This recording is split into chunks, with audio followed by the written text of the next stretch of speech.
Should real estate agents work with wholesalers? Let's talk about it.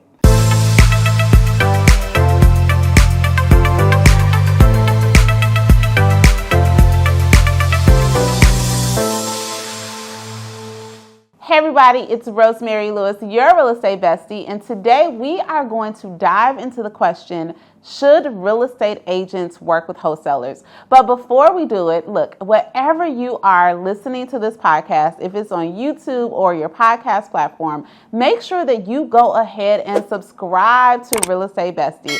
And while we're at it, why don't you leave us a comment or a like? That way, all of our real estate besties will know that this is where they need to be in order to get great information. So today we are going to dive into that question, should real estate agents work with wholesalers?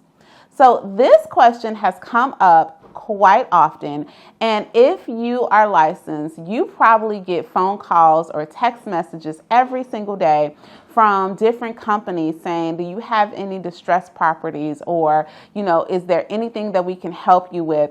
And literally, you just might not know how to answer or how to respond.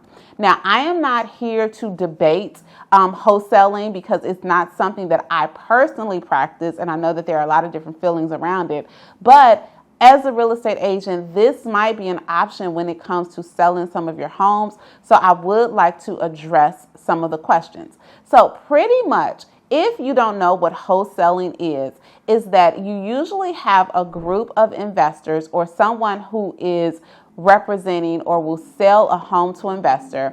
And what they are typically looking for is off-market properties that they can buy under market value. So it's important that you know that. They are looking for things under market value in order to purchase it and turn a profit by flipping or renting out or something of that nature.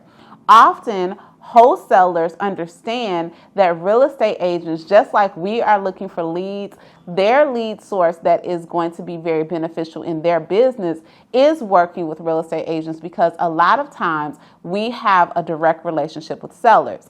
But as a real estate agent, sometimes it's hard to decipher if this is a relationship or a type of business partner that you should entertain. And I just want to give a little bit of insight.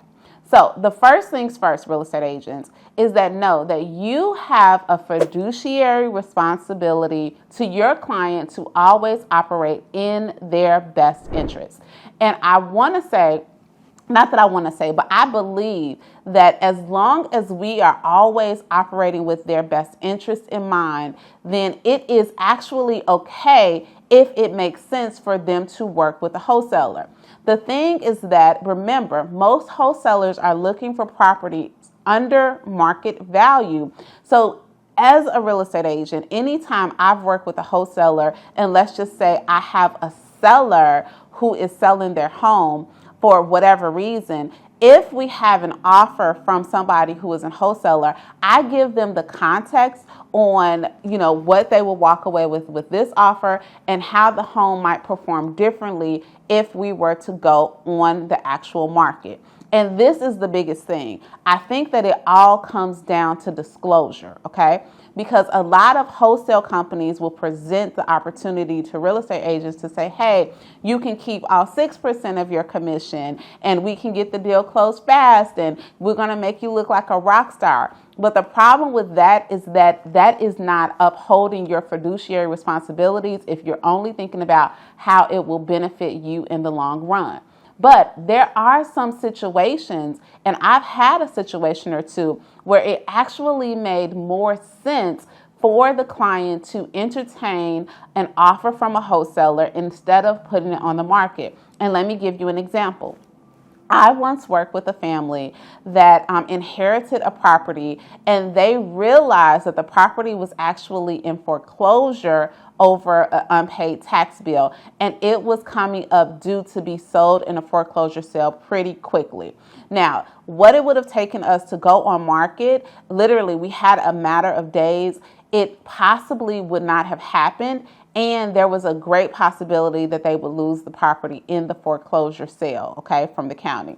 So in this instance, I reached out to reputable companies that I know who have bought properties, who can pay cash and pay quickly, and went to see if they had an offer that would make sense for my client. Presented the offer to my clients. We ran the numbers. They knew full well what a house like theirs would sell on the open market. But again, in this case, by the time they came to me, there just was no time in order to do that. And the house was in distress. So they made the decision that it was best to work with a wholesaler or an investor to get the property so quickly. Then that way the property was not lost to foreclosure. So in this case, it made perfect sense. And I presented all of the options to my actual client so they knew exactly what they were getting themselves into. Whenever we are in a situation where we are not fully disclosing what the options are, that's when it can get sticky and muddy, and when we want to probably not encourage clients to make that choice, right? We have to be honest with them about what's going on. Now, here is the next thing that I want you to consider when you are working with or when you are being approached by different wholesalers. Just like our real estate agents aren't created equal, y'all, all wholesalers are not created equal. This is a buzz term in real estate, and you have a lot of people that, may listen to a podcast or watch a few YouTube videos, try to get a property under contract, and really not have a clue on what they're doing.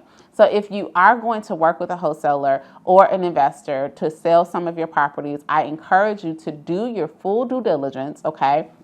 The same way that you would if you were working with a traditional buyer. What do I mean by that? Verify their proof of funds. Verify what they're looking to do. Make sure that you understand and that you're reading the contract and you are not having your seller enter into anything that has been written loosely in favor of the investor and not really in favor of your client. So just make sure that you are going into it with eyes wide open and the investor or the wholesaler that you're working with has a proven record of success, because quite honestly, you do have a lot of people out here that don't quite know what they're doing, and they might not be able to close. They might not be able to fulfill what they've told you they're able to do. And think about it, in the case that I shared with my client, it was very, very time sensitive. So it was very important that we work with somebody who could actually get the deal closed.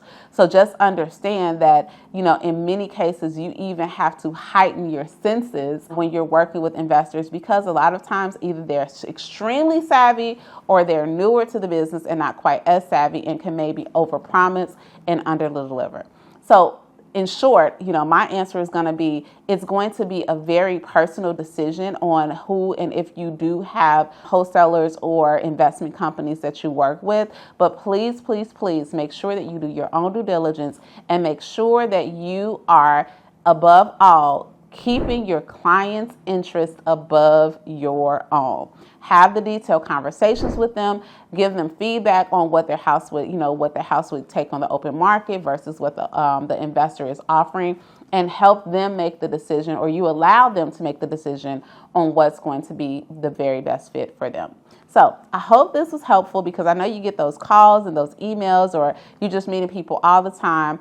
And in some cases, it could be a great relationship for you to develop when you have clients that may be in distress, and a quick sale would be ideal for them. If you made it to the end of this episode and you are not subscribed to Real Estate Bestie, what are you doing with your life? Go ahead and subscribe. And while you're at it, get in the comment section and leave a comment, leave a review, so that all of the rest of our real estate besties can find us on the World Wide Web. See you soon.